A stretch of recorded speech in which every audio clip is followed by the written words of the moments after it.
Halo, selamat malam teman-teman. Apa kabar? Semoga selalu dalam keadaan sehat, baik-baik saja, tidak kekurangan suatu apapun.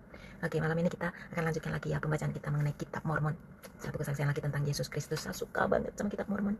Oke, sekarang kita sudah berada di 2 Nefi, pasal yang ke-9, ini di ayat yang ke-6. Karena seperti kematian telah mendatangi semua orang untuk menggenapi rencana penuh belas kasihan pencipta yang agung, mestilah perlu ada suatu kuasa kebangkitan. Dan kebangkitan mestilah perlu datang kepada manusia oleh karena kejatuhan. Dan kejatuhan datang oleh karena pelanggaran. Dan karena manusia menjadi terjatuh, mereka disingkirkan dari hadirat Tuhan. Jadi di ayat yang ke-6 ini berbicara mengenai kematian yang mendatangi kita semua, setiap orang ya. Kemudian ada kebangkitan, kuasa kebangkitan. Kemudian ada kejatuhan, ya, di mana orang tua pertama kita yang telah melanggar ya untuk memakan buah yang seharusnya yang diperintahkan untuk tidak memakannya. Oke. Dan karena mereka menjadi terjatuh ya, jatuh ke dalam dosa, mereka bisa mati, mereka menjadi fana. Mereka tidak bisa lagi melihat Allah, tidak bisa lagi melihat Tuhan dengan mata mereka. Oke, di ayat yang ke-7, karenanya mestilah perlu ada suatu pendamaian yang tak terbatas, kecuali akan ada pendamaian tak terbatas, kebusukan ini tidak dapat menggunakan ketidakbusukan. Karenanya penghakiman pertama yang datang ke atas manusia mestilah perlu tetap pada suatu kelangsungan tanpa akhir. Dan jika demikian, daging ini mesti telah berbaring untuk membusuk dan untuk menjadi remuk ke ibu pertiwinya untuk tidak bangkit lagi. Jadi di ayat yang ke-7 ini berbicara mengenai rencana Allah tentang pendamaian. Bagaimana orang-orang, anak-anaknya itu bisa diselamatkan dari kematian kekal itu.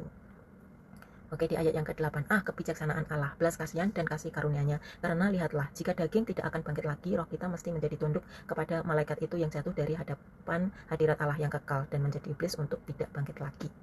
Jadi karena Allah bijaksana, dia penuh belas kasihan kepada kita. Jadi karena dia mengasihi kita, dia menyediakan cara bagaimana kita bisa diselamatkan dari kematian kekal itu. Jika tidak, roh kita akan jauh disingkirkan dari hadirat Allah dan menjadi iblis selamanya.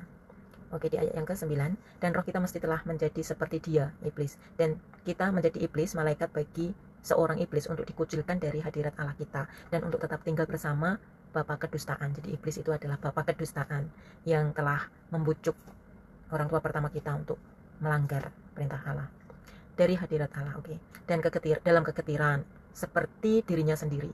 Jadi ini tinggal bersama bapa kedustaan dalam keketiran seperti dirinya sendiri. Jadi iblis itu hidup dalam keketiran seperti makhluk itu yang memperdayai orang tua pertama kita, yang mengubah dirinya mirip dengan malaikat terang dan menghasut anak-anak manusia pada komplotan pembunuhan rahasia dan segala macam pekerjaan kegelapan rahasia. Betapa besarnya kebaikan Allah kita. Namun Allah baik ya, yang mempersiapkan sebuah jalan untuk pelolosan diri kita dari cengkeraman makhluk yang menyeramkan ini. Ya, makhluk itu kematian dan neraka yang aku sebut kematian tubuh dan juga kematian roh. Jadi kematian tubuh dan kematian roh kita itu disebut sebuah kematian yang menyeramkan, karena itu sesuatu yang sangat serius. Jadi kita akan mati dan kita akan disingkirkan dari hadirat Tuhan. Namun karena Tuhan, dia sangat mengasihi kita, dia tidak akan membiarkan kita mengalami hal itu. Makanya kenapa dia mengutus Yesus Kristus untuk menjadi juru selamat kita, untuk melakukan pendamaian bagi dosa-dosa kita. Karena Yesus Kristus juga kita beroleh jalan pulang ya. Kita bisa bertobat dari dosa-dosa kita bisa menjadi manusia baru, menerima Roh Kudus dan mengikuti perintah-perintah Allah. Kita bisa mematuhi perintah-perintah Allah.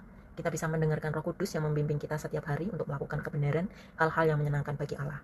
Dan kita akan beroleh kesempatan untuk mengalami hal-hal kebaikan, merasakan hadirat Tuhan di dalam kehidupan kita, dan terlebih lagi kita menerima janji keselamatan kekal, hidup kekal bersama Allah untuk selama-lamanya. Ini adalah karunia yang paling besar dalam hidup kita, yang kita tidak bisa bandingkan dengan apapun yang paling berharga di bumi ini.